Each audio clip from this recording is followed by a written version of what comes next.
یہ جو ذکر کرایا جاتا ہے تصوف کے تمام سلسلوں میں، یہ محض گویا نفلی طاعتوں میں اضافے کے لیے نہیں ہے۔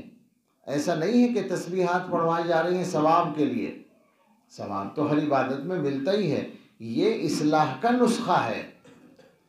علماء جانتے ہیں کہ مشائخ کے یہاں جو بھی معمولات ہیں، استغفار پڑھنے کو کہیں گے، درود شریف پڑھنے کو کہیں گے، تلاوت قرآن کو کہیں گے، فلاں فلاں چیز کلمے کی تسبیح پڑھ لو، یہ ساری چیزیں تو ہوتی ہیں آدمی کے لیے مقویات، اس کے ایمان کے لیے مقویات، اور وہ عبادتیں ہیں۔ ایک آدمی جنید بغدادی بھی بن جائے تو اسے تلاوت قرآن کرنی ہی کرنی ہے، استغفار کرنا ہی کرنا ہے، اور صاحب کلمہ پڑھنا ہی ہے، درود پڑھنا ہی ہے۔ لیکن یہ جو مخصوص انداز میں ذکر ہوتا ہے، جیسے یہاں ابھی ہو رہا تھا، یا ہمارے اس سلسلے میں قلبی طور پر ہوتا ہے، یہ جو خاص ذکر ہے، یہ اصل میں طاعت یا عبادت کے طور پر تو ہے ہی، طاعت تو خود بخود ہے وہ، لیکن اصلاً یہ علاج کے لیے ہے، اصلاً یہ دل کا علاج ہے، اور اس کا مقصد وہی ہے، اللہ کے بندے کو اللہ کو یاد کرنے والا بنا دینا، بلکہ یاد رکھنے والا بنا دینا، یعنی استحضار کی کیفیت پیدا کر دینا، جس کو یادداشت کہا گیا تصوف میں، یادداشت کی کیفیت پیدا کر دینا۔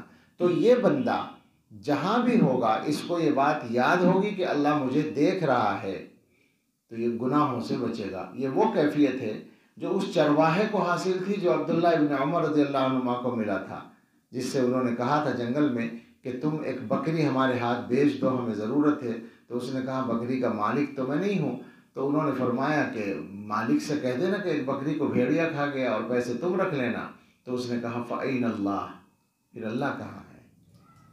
یہ ہے وہ استحضار کہ جب بندے کو گناہ کرنے کا موقع ملتا ہے، یہ بھی تو گناہ ہی تھا نا کہ ناجائز طریقے سے پیسہ رکھ لیا جائے، تو بندے کو گناہ کرنے کا موقع ملے اور گناہ سے روکنے والی کوئی ظاہری طاقت نہ ہو، گناہ کرنے میں بظاہر کوئی نقصان بھی نہ ہو، اس وقت میں وہ صرف اللہ تعالیٰ کے ڈر کی وجہ سے گناہ سے رک جائے۔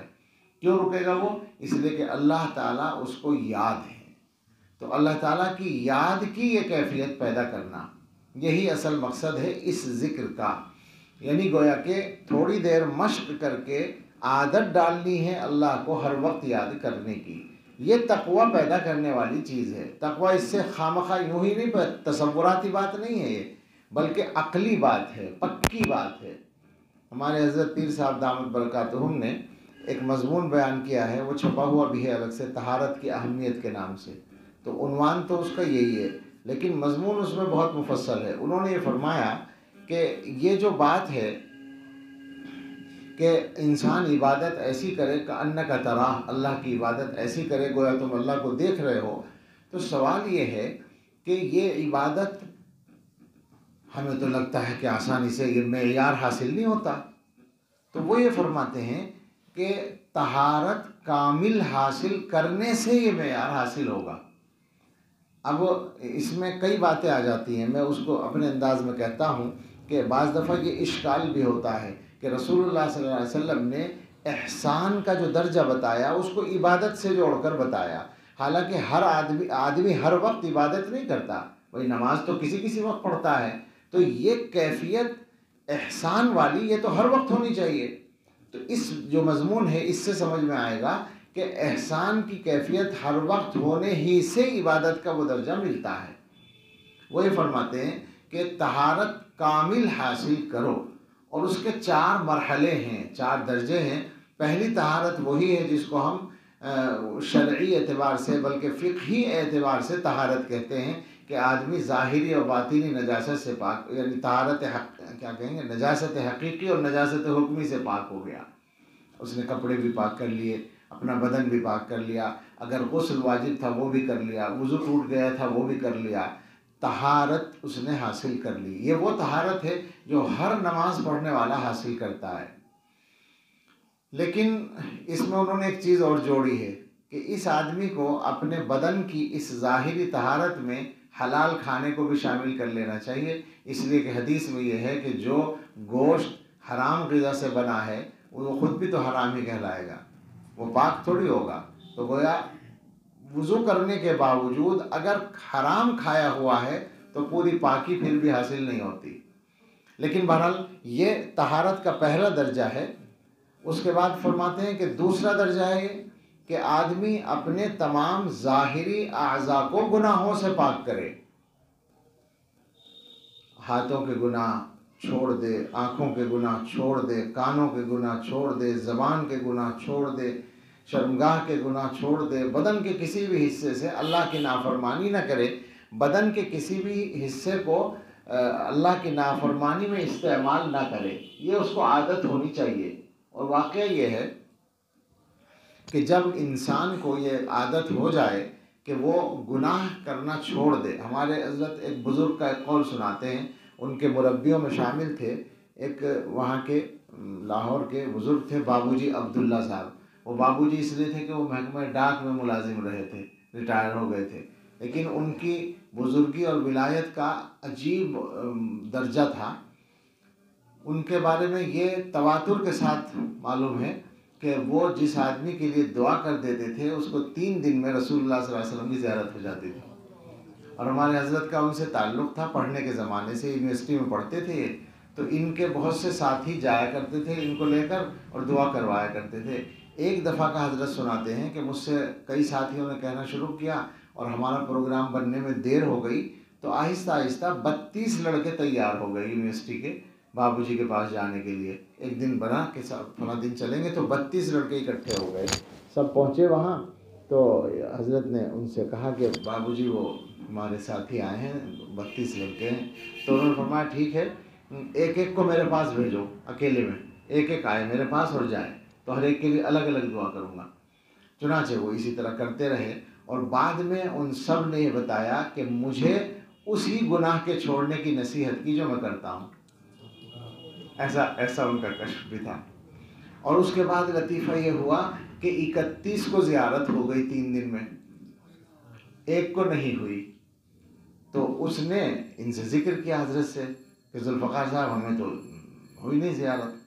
تو ان کو تعجب ہوا کہ اب تک تو ایسا ہوا نہیں تھا.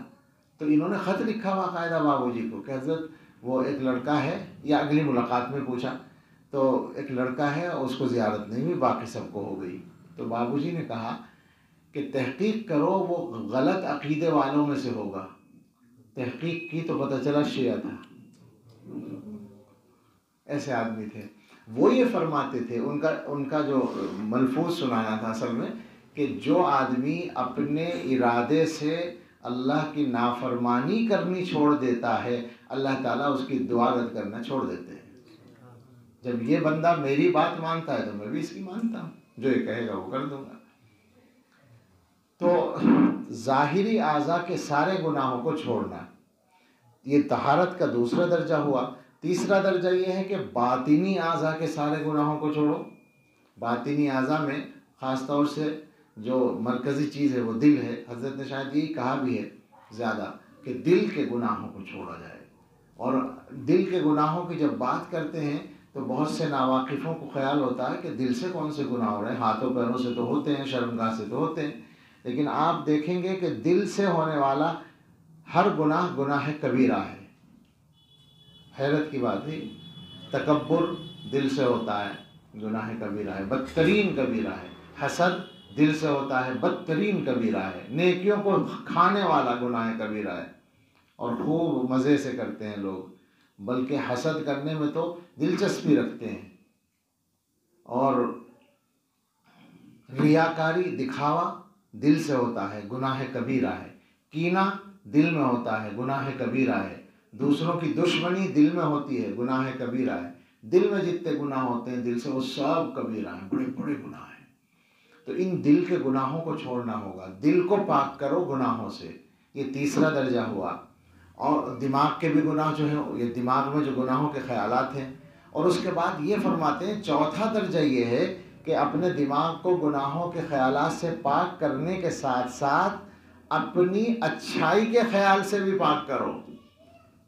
کہیں ایسا نہ ہو کہ گناہ چھوڑ دیے تو وہ اپنے آپ کو سمجھنے لگے کہ میں فرشتہ ہو گیا، اس کے بعد یہ تصور کرو کہ میں کوئی اچھا نہیں ہوں، میں گناہ گار آدمی ہوں. ورنہ شیطان پھسلا دے گا بہت جلدی. سب سے آسانی کے ساتھ تکبر پیدا کر دے گا وہ، اسی بات پر کہ صاحب میں تو گناہ نہیں کرتا، اسی پر تکبر پیدا ہو جائے گا۔ مجھ سے ایک آدمی نے بتایا کہ مجھے ایک زمانے میں کوشش کرتا تھا کہ تکبر نہ ہو، تو اسی بات پر تکبر ہو گیا کہ میرے اندر تکبر نہیں ہے۔ یہ خود بتایا ایک آدمی نے۔ شیطان کی جو چالیں ہیں بہت باریک ہوتی ہیں۔ میں بہت سی مرتبہ نیت پر بات کرتا ہوں تو ریاکاری چھوڑی جائے، نیت صحیح کی جائے، اور اس کے واقعات سناتا ہوں۔ تو ایسا بھی ہوا ہے کہ میری نیت پر اسی وقت شیطان نے حملہ کیا۔ میں اپنا تجربہ بتا رہا ہوں کہ میں نیت پر گفتگو کر رہا ہوں اور شیطان کہہ رہا ہے کہ مجھے صاحب بہت اچھا بیان ہو رہا ہے، اس پر لوگ کم بولتے ہیں۔ تو اب اگر میں یہ خیال اپنے دل میں لے آؤں کہ واقعی میں کوئی خاص بات کر رہا ہوں تو یہی تو دکھاوا ہو گیا ہے، یہ تو میری نیت خراب ہو گئی۔ تو بہت ہوشیار رہنا ضروری ہوتا ہے اس کے مقابلے میں۔ وہ بڑا چالاک دشمن ہے، مسلسل چست رہتا ہے۔ ہمیں تو سستی آ جاتی ہے، اس کو کبھی نہیں آتی، وہ کبھی مایوس نہیں ہوتا۔ تو گناہوں کے خیالات سے دماغ کو بھی پاک کرنا ہے اور اپنی تعریف سے بھی دماغ کو خالی کرنا ہے۔ یہ 4 طہارت کے درجے حاصل ہونے کے بعد جب آپ نیت باندھیں گے تو ان تعبد اللہ کأنک تراہ کا منظر بالکل صاف ہوگا، یہ پکی بات ہے۔ تو یہاں سے آپ دیکھیں کہ یہ مسئلہ بھی حل ہوتا ہے کہ حضور علیہ السلام نے عبادت ہی میں احسان کا ذکر کیوں کیا؟ اس لیے کہ وہ اس کا سب سے بڑا مظہر ہے عبادت، اس میں ظہور ہوگا نا اس کیفیت کا۔ لیکن ایسا نہیں ہے کہ یہ کام بس اچانک ہو جائے گا کہ راستے میں چلتے ہوئے بد نظری بھی ہوتی چلی آ رہی ہے، غیبت بھی ہو رہی ہے، گناہ ہو رہے ہیں، اور آ کے نیت باندھی تو سیدھے جبریل امین کے پاس پہنچ گئے۔ ایسا نہیں ہوگا، محنت کرنی پڑے گی ان گناہوں کو چھوڑنے کی۔